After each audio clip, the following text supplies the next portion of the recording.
నమస్తే, welcome to Abhinav Bharat. స్థానిక సంస్థల్లో భాగంగా రూరల్ మండలానికి సంబంధించి ఎన్నికల ఫలితాల్లో కూడా బీఆర్ఎస్, కాంగ్రెస్, బీజేపీ హోరాహోరీగా పోటీ పడుతూ బీఆర్ఎస్ అటు కాంగ్రెస్ పార్టీ సమానంగా సర్పంచ్ అభ్యర్థులను గెలుచుకున్నారు. దానిపై మాట్లాడడానికి మనతో పాటు కాంగ్రెస్ పార్టీ జిల్లా అధ్యక్షుడు సంజయ్ ముదిరాజు ఉన్నాడు. మాట్లాడదాం.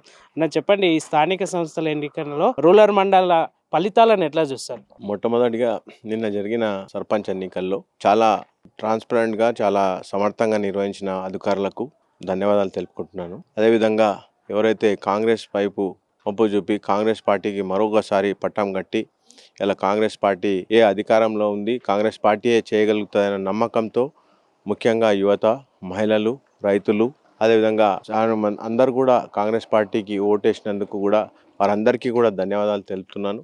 అదేవిధంగా నిన్న జరిగిన ఎన్నికల్లో మేము దాదాపు ఒక 70% సర్పంచ్ స్థానాలను గెలుచుకోవడం జరిగింది. ఆ 30% కూడా చాలామంది కాంగ్రెస్లోనే ఇద్దరిద్దరు నిలబడడం అది కొంచెం ఇబ్బందిగా మారింది. దాని నుంచే మా మధ్యలోనే పోటీ ఉండడం వల్ల వేరే వాళ్ళు గెలవడానికి అవకాశం ఉంది. కాబట్టి తప్పకుండా ప్రజలు అభివృద్ధి వైపు ఆలోచన చేస్తున్నారు. అభివృద్ధి చూసే ఇలా కాంగ్రెస్కి ఓటేస్తున్నారు. కాబట్టి తప్పకుండా కాంగ్రెస్ పార్టీకి వాళ్ళ మద్దతు ఉంది. నేను ఇంకొకటి మీ ద్వారా ఒకటి అప్పీల్ చేస్తున్నాను. ఏ విధంగా అయితే పెద్ద ఎత్తున మద్దతు ఇచ్చిండ్రో మీరు తప్పకుండా కాంగ్రెస్ పార్టీ ఉంటేనే అభివృద్ధి జరుగుతుందని చెప్పి ఒక ఆలోచనకు రావాల్సిన అవసరం ఉంది. ఎందుకంటే గ్రామాలు ఇలా అభివృద్ధి చెందాల్సిన అవసరం ఉంది. మన ముఖ్యమంత్రి గారు తెలంగాణలో ప్రతి గ్రామం ఒక రోల్ మోడల్గా చేస్తా అని చెప్పి ఒక మంచి ప్రణాళికలతో వారు సిద్ధమై ఉన్నారు. కాబట్టి వారికి మద్దతు ఇచ్చి కాంగ్రెస్ పార్టీ బలపరిచిన అభ్యర్థులకే మీరంతా ఓటేస్తే రేపు మన గ్రామాలు కూడా అభివృద్ధి జరిగే అవకాశాలు ఉన్నాయి. కాబట్టి మీరు మరొకసారి ఆలోచన చేయాలి. ఇది కేవలం ఒక వ్యక్తికి వేసే ఓటు కాదు, మీకోసం మీరు వేసుకునే ఓటు, మీ గ్రామ అభివృద్ధి కోసం వేసుకునే ఓటు, మీ పిల్లల భవిష్యత్తు కోసం వేసుకునే ఓటు. కాబట్టి మీరంతా కూడా ఆలోచన చేసి ఓటేయాలి. నిన్న జరిగిన ఎన్నికలన్నీ కూడా మాకు సంతృప్తి ఉంది. కొంచెం చిన్న చిన్న లోటుపాట్లు ఉన్నాయి, అవన్నీ కూడా ఉంటే కూడా సరి చేసుకుంటాం. సో మీరంటున్నారు కాంగ్రెస్ పథకాలు పనిచేసినా గెలిచిరని. బీఆర్ఎస్ పార్టీ మాత్రం ఖచ్చితంగా 2 సంవత్సరాలలో కాంగ్రెస్ ప్రభుత్వం బెయిలైంది. 30% దానికే నిదర్శనం ఉండవు. దీన్ని ఎట్లా చూస్తారు?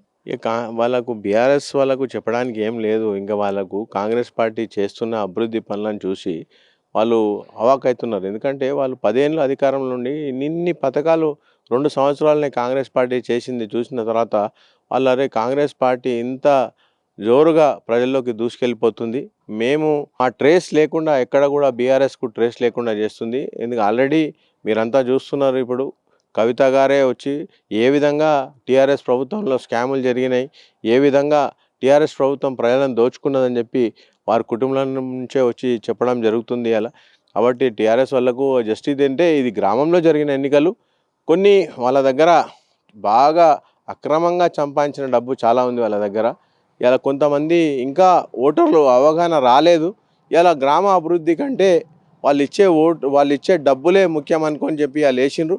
వాళ్ళు రేపు చాలా అంటే వాళ్ళు నిజంగా కూడా వాళ్ళ పిల్లల మీద ప్రేమ లేనట్టే. నిజంగా కూడా వాళ్ళ గ్రామం మీద వాళ్ళ పిల్లల మీద ప్రేమ ఉంటే మాత్రం తప్పకుండా అభివృద్ధికి ఓటేసేవారు, కాంగ్రెస్ ప్రభుత్వానికి ఓటేసేవారు, కాంగ్రెస్ బలపరిచిన వ్యక్తికే ఓటేసేవారు. చాలా మేజర్ గ్రామ పంచాయతీల్లో స్వల్ప మార్జిన్ తోటి ఓడిపోయారు కార్యకర్తలు కావచ్చు, ఏదైతే సర్పంచ్ అభ్యర్థులు ఉన్నారో అటువంటి వారికి పార్టీ నుండి యాజ్ ఏ డీసీసీ ప్రెసిడెంట్గా అవకాశం, నామినేటెడ్ పోస్టులు కల్పించే అవకాశం ఏమన్నా ఉన్నదా? తప్పకుండా. అంటే వారి సామర్థ్యతను మేమంతా కూడా గుర్తించడం, వాళ్ళంతా కూడా పార్టీ కోసం చాలా గట్టిగా పనిచేసిండ్రు. ఇలా పార్టీ పరువును వాళ్ళు కాపాడినరు. పార్టీ అభివృద్ధి కోసం, అదేవిధంగా ప్రజల కోసం వాళ్ళు పడ్డ తాపత్రయాన్ని మేము తప్పకుండా గుర్తిస్తాం. పార్టీలో వాళ్ళకి తప్పకుండా వాళ్ళకి సన్నంగా కనిపిస్తాం. వాళ్ళు ఏంటంటే ఇలా ఓడిపోయినంత మాత్రాన వాళ్ళేమి మాకేం దూరం కారు. వారిని కూడా మేము దగ్గర చేసుకొని వారికి కూడా ఇంకా దీనికంటే ఉన్నతమైన పదవి ఇస్తాం. ఇలా మా సర్పంచులు ఎవరైతే ఉన్నారో వాళ్ళే రేపు సర్పంచులుగా, అంటే వాళ్ళకి అధికారికంగా సర్పంచ్గా వివరించకపోయినా వాళ్ళు రేపు ఏది చేయాలన్నా, ప్రజలకు సేవ చేయాలన్నా ప్రజలంతా కూడా వారి దగ్గరికి వచ్చి చేయాల్సి కాంగ్రెస్ పార్టీ రూలింగ్లో ఉంది. కాబట్టి అధికారం వైపే వస్తారు. కాబట్టి ఎవరైతే గ్రామ సర్పంచ్గా ఓడిపోయినా కూడా ప్రజాసేవలో వాళ్ళు తప్పకుండా ఉంటారు, ప్రజలకు సేవ చేసుకుంటూ ఉంటారు. పార్టీ కూడా వాళ్ళని గుర్తిస్తుంది, వారి సేవలకు తగిన స్థానం వాళ్ళకి కల్పిస్తుంది. స్వతంత్ర అభ్యర్థులు కూడా 4 గెలిచారు. వాళ్ళ దగ్గర ఎటువంటి సంప్రదింపులు ఏమైనా చేసిరా? ముఖ్యంగా మేము ఇంకా స్వతంత్ర అభ్యర్థులతో మాట్లాడలేదు. వాళ్ళ ఆలోచన విధానం ఏ విధంగా ఉందో. కొంతమంది కాంగ్రెస్ పార్టీలను రెబల్స్ చేసిన వాళ్ళని మాత్రం తప్పకుండా మేము వాళ్ళను మా పార్టీలోకి తప్పకుండా వాళ్ళని ఆహ్వానిస్తాం, వాళ్ళు తీసుకొస్తాం.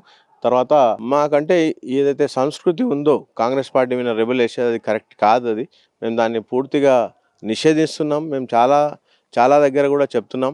చాలామంది ఒక ఆలోచనలో ఉన్నారు, మేము పార్టీలో ఏ పార్టీతో మేము ఇండిపెండెంట్గా గెలిచి కాంగ్రెస్ పార్టీలో మేము కండు వేసుకొని వస్తామని చెప్పి అసలు ఆలోచనలో ఎవరు కూడా ఉండాల్సిన అవసరం. కాంగ్రెస్ పార్టీలో ఉన్నోళ్ళకే వాళ్ళకే ఇస్తే తప్పితే వాళ్ళు ఏదో మేము ఊహించి ప్రజలు కూడా ఆలోచన చేయాలి.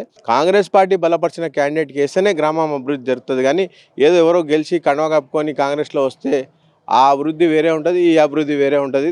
దీనికి చాలా డిఫరెన్స్ ఉంటుంది. కాబట్టి కాంగ్రెస్ పార్టీ బలపరిచిన అభ్యర్థులకే ఓటేయాలని చెప్పి కూడా మీ ద్వారా వారికి నినాదం చేస్తుంది. ఇది మొత్తానికి ఏదైతే రాష్ట్రంలో కావచ్చు, జిల్లా కేంద్రంలో ఎమ్మెల్యే గారి ఆధ్వర్యంలో కూడా గత 2 సంవత్సరాలలో జరిగినటువంటి అభివృద్ధి మాత్రం ఖచ్చితంగా సర్పంచ్ ఎన్నికల్లో కనబడ్డది. ఏది ఏమైనప్పటికీ కూడా రానున్న అన్వాడ మండలానికి సంబంధించి కూడా మరికొన్ని రోజుల్లో కాంగ్రెస్ పార్టీ అభ్యర్థులే గెలవబోతున్నారని డీసీసీ ప్రెసిడెంట్ సంజీవ్ ముదిరాజ్ గారు చెప్తున్నారు. ఇది తాజా పరిస్థితి. అభినవ్ భారత్, చందు, మహబూబ్ నగర్.